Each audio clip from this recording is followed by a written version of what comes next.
Hello, welcome back to the History Sphere. What you're about to hear is part 52 in my ongoing series on the decline and fall of the Soviet Union.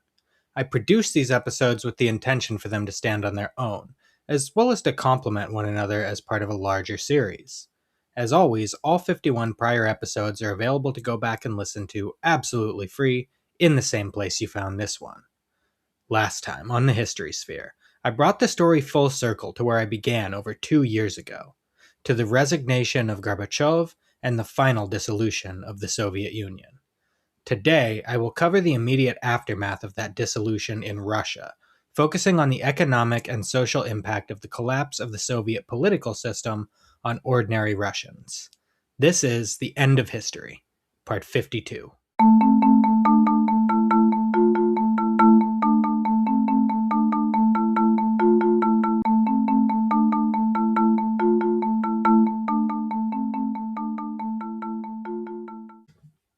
Not long ago, a Russian listener reached out to let me know that she thinks my perspective on Soviet history is, quote, very American, end quote, and does not reflect how most Russians think about these events.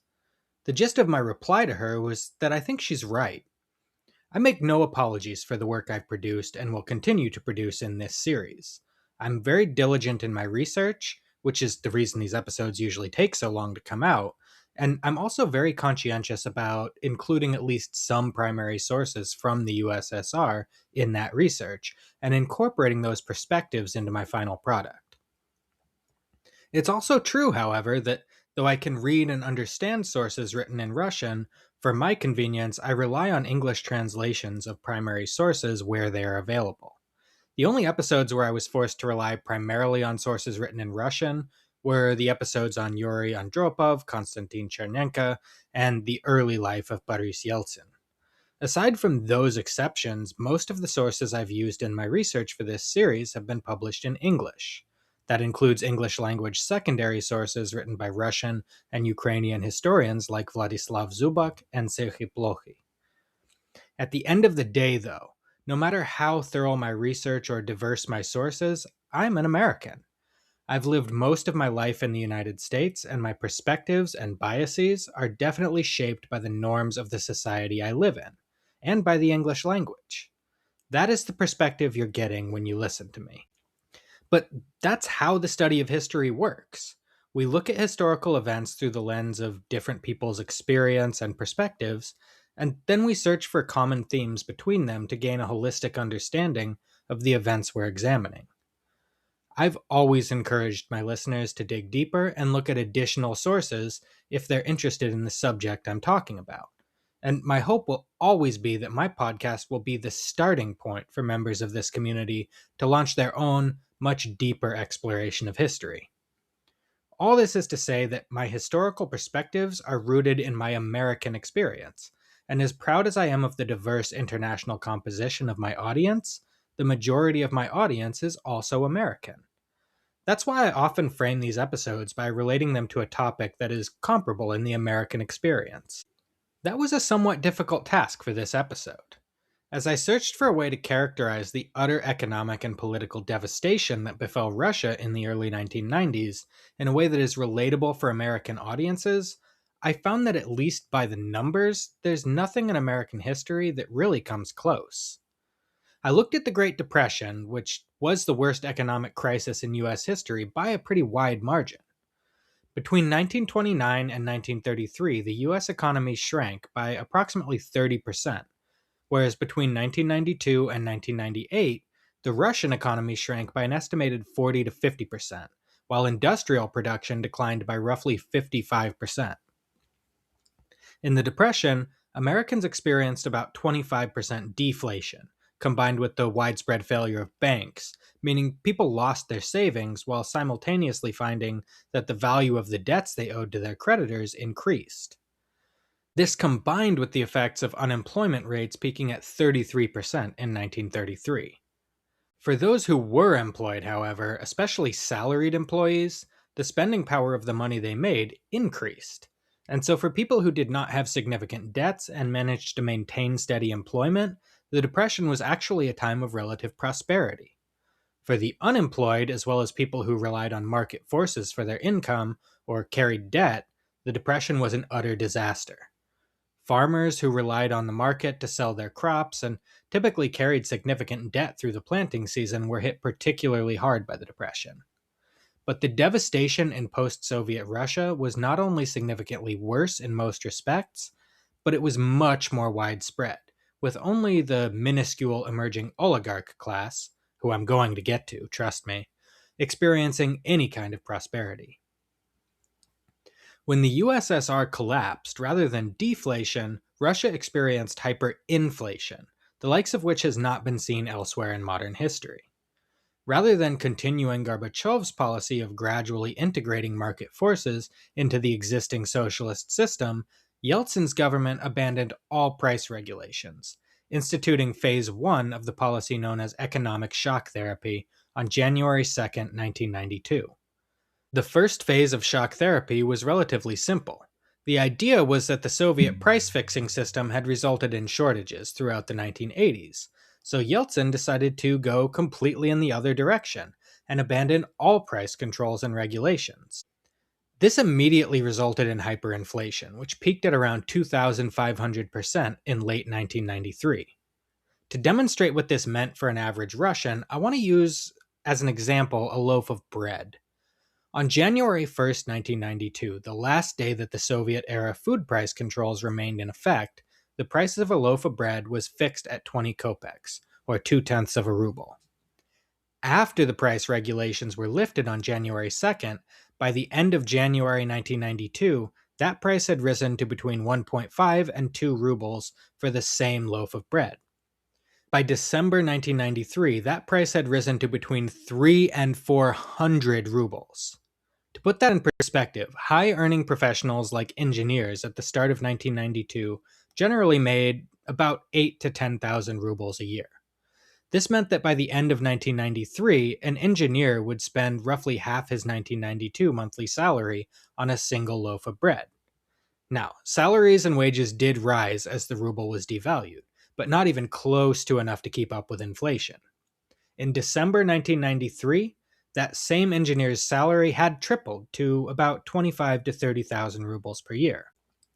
What this meant in reality was that in December 1993, that single loaf of bread cost somewhere between 15 and 20% of that engineer's monthly salary. These effects were even more exaggerated for the vast majority of Russian citizens who did not earn top professional salaries. Urban factory workers especially suffered. While they did not technically become unemployed, the lack of demand for factory-made items by central state planners meant that as the spending power of Russian citizens declined, so too did demand for manufactured goods.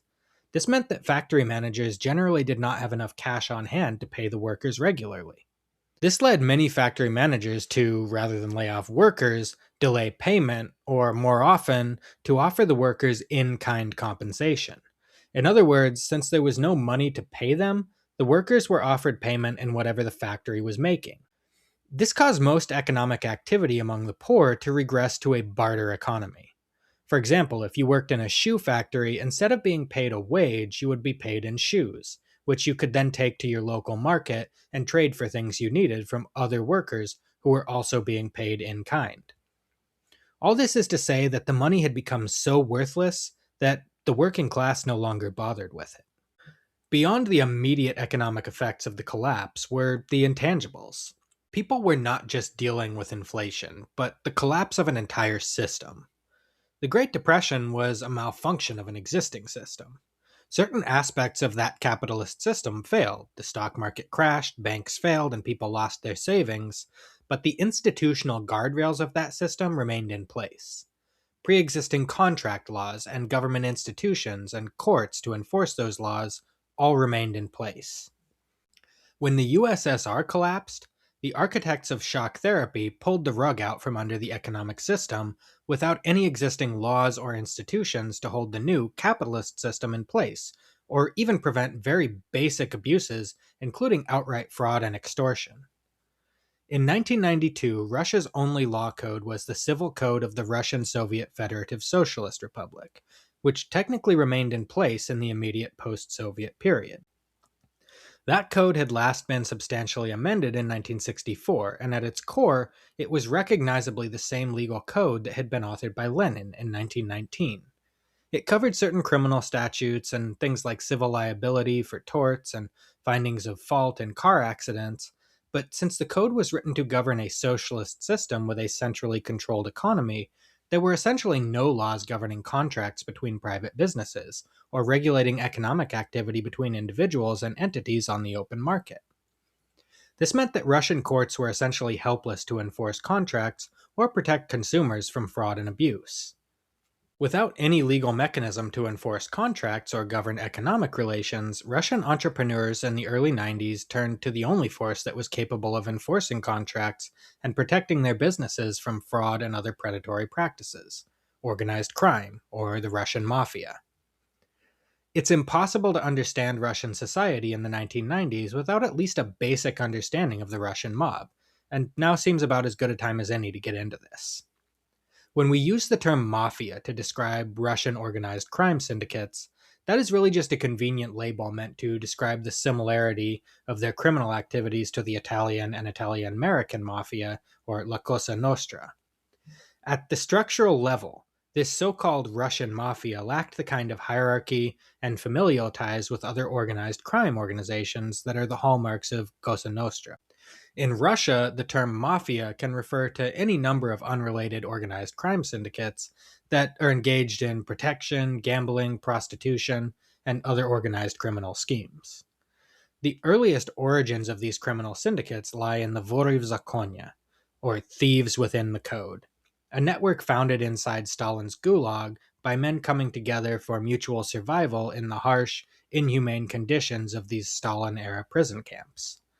Vory v Zakonie followed a strict code of conduct, including honesty and brotherhood with others initiated into the organization, as well as an absolute rejection of any cooperation with the state, and a refusal to participate or facilitate one's own imprisonment.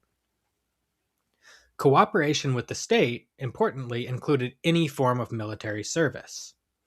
When the Soviet Union was invaded by Nazi Germany, following the initial military setbacks and catastrophic losses of the summer of 1941, the Red Army went to work recruiting Gulag prisoners in exchange for leniency and sentence commutation.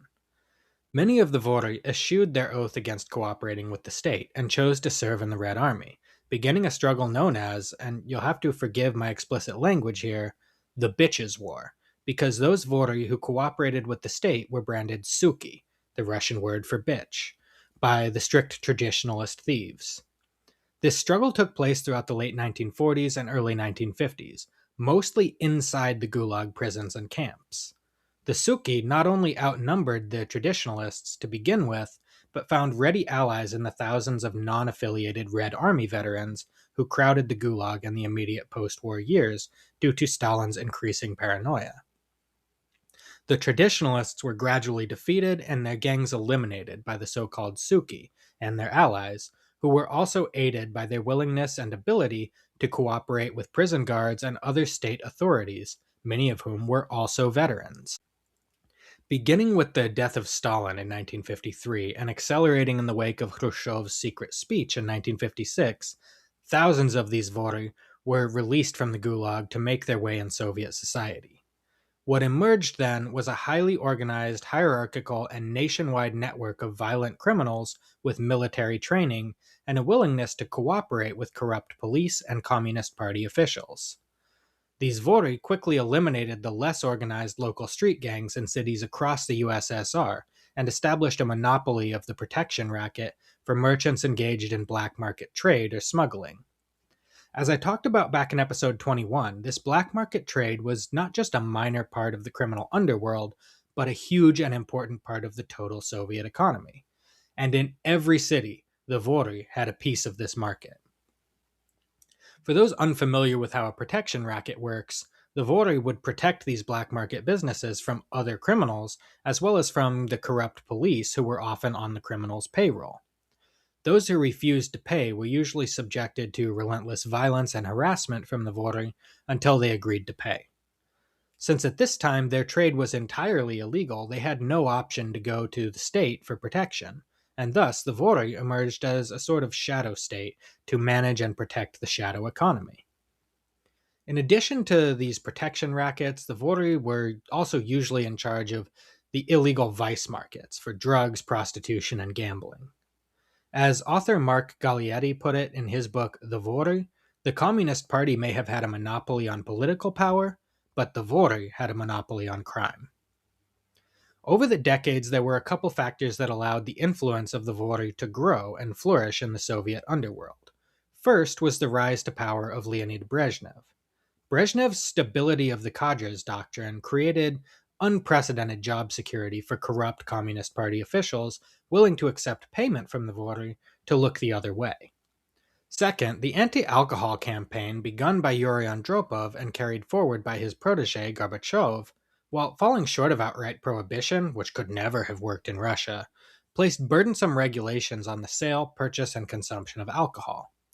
The idea behind these policies was that reducing drunkenness would improve worker productivity and increase economic output. In reality, it just caused Russian people to look increasingly to the black market sources for their liquor.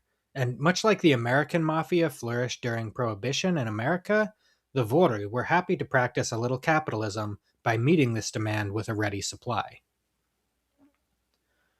One of the main factors in the rapid expansion of the Russian mob after the collapse of the USSR, as I touched on above, was not just the rapid privatization of the economy, but the general lack of a legal code or societal infrastructure necessary to govern orderly relations in a free market.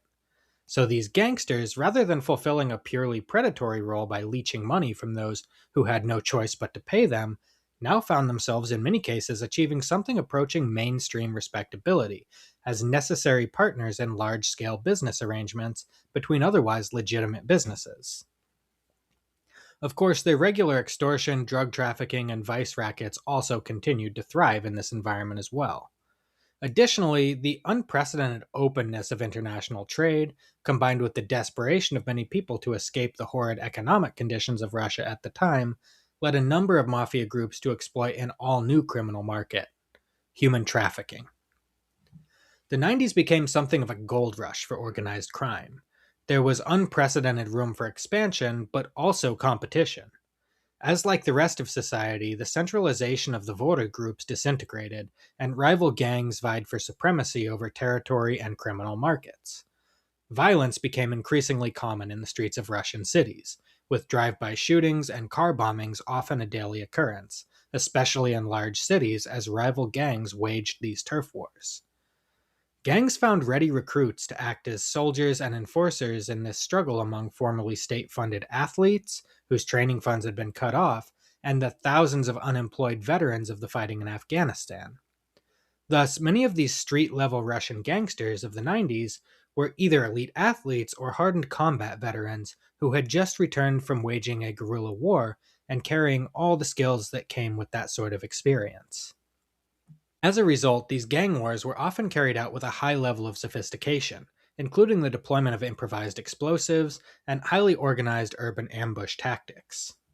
Homicide rates in Russia were among the highest in the world, consistently ranking in the top 5 throughout the 90s, peaking in 1994 at a rate of 32.3 homicides per 100,000 people, with only Colombia and El Salvador having more per capita homicides in that year, and only South Africa and Jamaica coming anywhere relatively close to those top 3.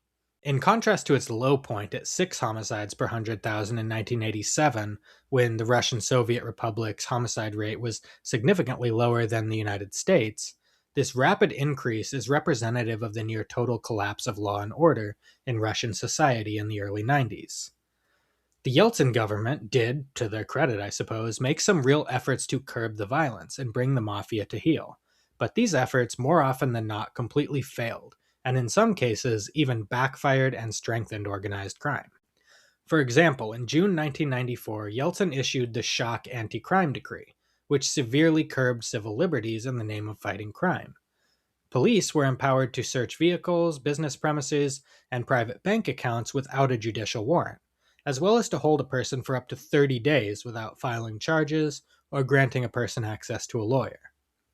While these acts went a long way toward normalizing draconian police practices that deprived ordinary citizens of their rights, they did little to curb organized crime and actually strengthened the culture of corruption. You see, police officers were hit as hard as anybody by the economic hardship and hyperinflation that plagued Russia at this time.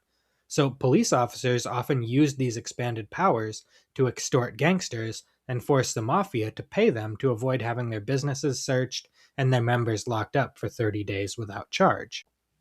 Rather than putting any curb on organized crime, these measures served to integrate the police as a crucial component in the mafia's corrupt machine. Rival gangs sometimes entered into bidding wars to buy off the local police, and whoever agreed to pay the police the most money could then weaponize law enforcement by turning the police against their rival gangs while enjoying protection themselves. This would be the first but by no means the last step in the full integration of Russian mobsters with the government. As we've seen, by the mid 90s, the line between business and organized crime was significantly blurred in Russia, simply by the privatization of business relations without a comprehensive commercial code to accompany the change. But that was just phase one of economic shock therapy.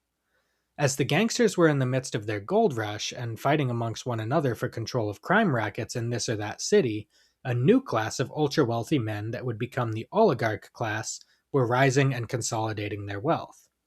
These men were an amalgamation of black market entrepreneurs, corrupt Communist Party officials, and factory managers who inherited control of the previously state-owned means of production when the USSR collapsed. Basically, they were the men, and they were virtually all men, who had the kind of cash on hand to invest in major assets during a time of economic collapse and hyperinflation. While none of them had particularly clean hands, early on at least, they were distinguishable from outright gangsters. Their time to shine came in 1995, when the Yeltsin government introduced phase two of shock therapy, known as cash for shares. In 1995, Boris Yeltsin faced a major problem. The first half of the problem was financial. His government was completely broke and unable to pay back wages or alleviate the economic struggles of ordinary Russian people. And while the government had managed to secure some loans from the IMF, International Monetary Fund, the terms of those loans effectively prohibited Russia from printing more money to pay down their debts, as this would solve the short-term problems but exacerbate the hyperinflation that already plagued the country. The second half of the problem was political. Because of how bad things had gotten in the country, Yeltsin faced a roughly 5% approval rating and was up for re-election in 1996. His main challenge for the presidency came from the Communist Party and their leader, Gennady Zyuganov. Both in Russia and abroad, many feared a resurgence of communism in Russia that could lead to a renewed Cold War. Yeltsin's solution was as complicated as it was corrupt. I'm not a finance guru by any means, and it took me a while to be able to understand exactly how this scheme worked.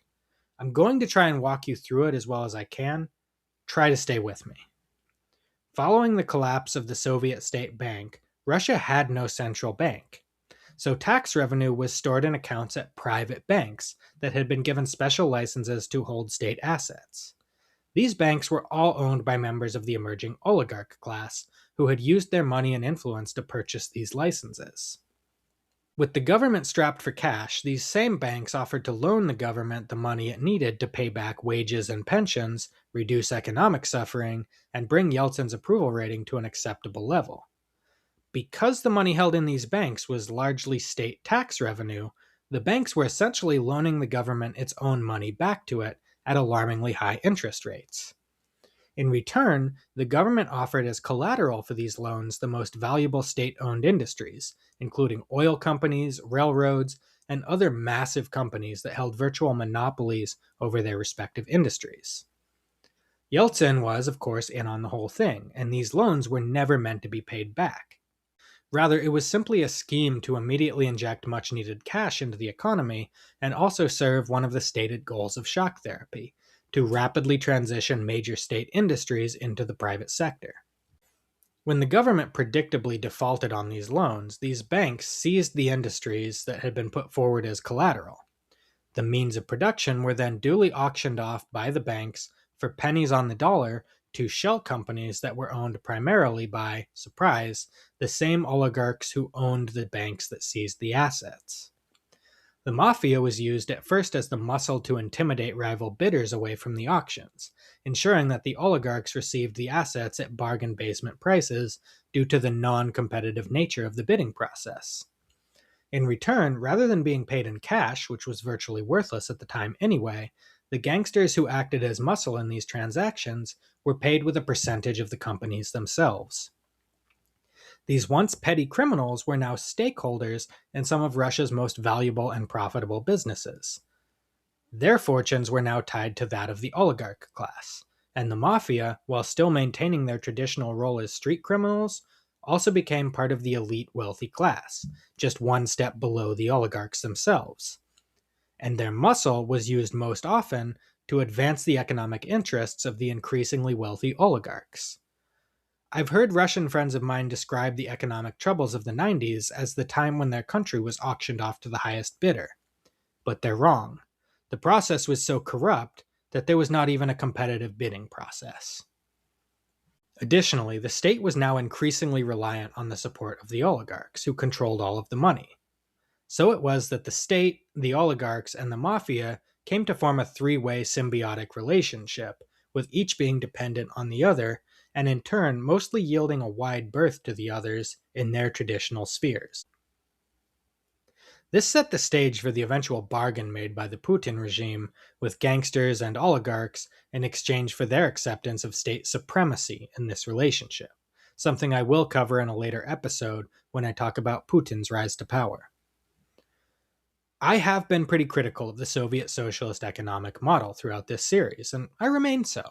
I don't think that any of the problems caused by Russia's rapid transition to capitalism would have been as bad if the inefficiency and corruption of the Soviet system had not collapsed the system in the first place.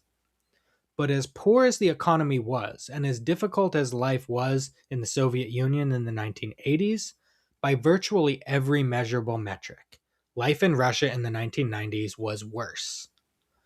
I've already talked about the economy, but life expectancy also plummeted due to crumbling healthcare infrastructure, skyrocketing alcoholism, and the previously mentioned homicide rate. In 1984, life expectancy at birth in the Russian Soviet Republic stood at 67.2 years, with men generally expected to live 61.7 years, while women on average lived about 73 years. 10 years later, in 1994, the total life expectancy had dropped to 64, standing at 71.1 for women and 57.6 years for men. To put this in perspective, an American man in the mid-1990s could expect to live about 15 years longer than a Russian man of the same age. I always like to produce these episodes with a sense of nuance, and while I've spent the bulk of this episode talking about how absolutely awful everything was in Russia during the 90s, it's important for me to say it was not all bad. While the economy crumbled and society succumbed to corruption and decay, Russia was simultaneously experiencing a cultural golden age. The end of Soviet censorship combined with the sudden influx of new technology produced what is, in my opinion, some of the best music and films that Russia has ever produced. Bands like Nautilus Pompilius and DDT brought the grunge explosion to Russia with a unique Russian twist that fuses the likes of Nirvana and Pearl Jam with the traditions of underground bard singers of the Soviet period. Films like Brat, meaning brother, brought to life the dark but intriguing aesthetic of post-Soviet criminal underworlds, while the environment of free speech brought us Burnt by the Sun, which depicts the Stalinist period with an artistic but distinctly critical lens. And political life was free and open in a way that it had never been in Russia, even before the Russian Revolution. Free political debates were happening everywhere. High-quality, independent journalism operated without government interference.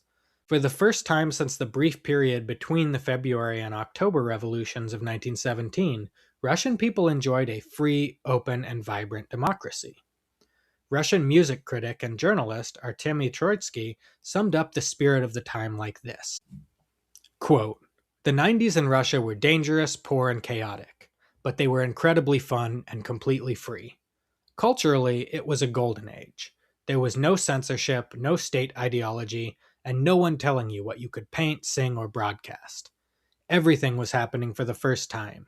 We were naive, but we were genuinely creating a new world from scratch, end quote. From December 1991 to October 1993, Russia enjoyed a period of unparalleled individual freedom and genuine democracy. However, the constitutional crisis of 1993 ultimately stemmed this progress. While the freedoms and democratic institutions would not die overnight, and indeed would survive intact for over a decade, the outcome of that crisis would fundamentally change the form of the Russian government and begin the process of its march back to autocracy and authoritarianism. That crisis will be the subject of my next episode. That's everything for today. Thank you so much for listening.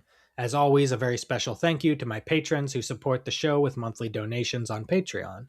If you appreciate what I do and you want to support the show, you can become a patron at patreon.com/historyspherepodcast. If you can't afford to become a patron right now, you can also support the show by giving it a 5-star rating on your podcast platform of choice, subscribing, and by telling your friends about us. If you're listening on Spotify, you can leave a comment directly on the episode, and I encourage you to do that. Ask a question, correct a mistake, or just tell me what you thought of the episode. More engagement helps to promote the show in the algorithm and introduce it to new listeners, so your input is always greatly appreciated. Links to the Patreon, the show's social media pages, and all my streaming platforms can be found on the show's website at www.thehistorysphere.com. On that website, you will also find a list of my sources for this episode. That website again is www.thehistorysphere.com. Next time, on The History Sphere, I will cover the events of the Russian constitutional crisis of September and October 1993, and the beginning of Russia's long march back to despotism. Thank you so much for listening. Have a wonderful day.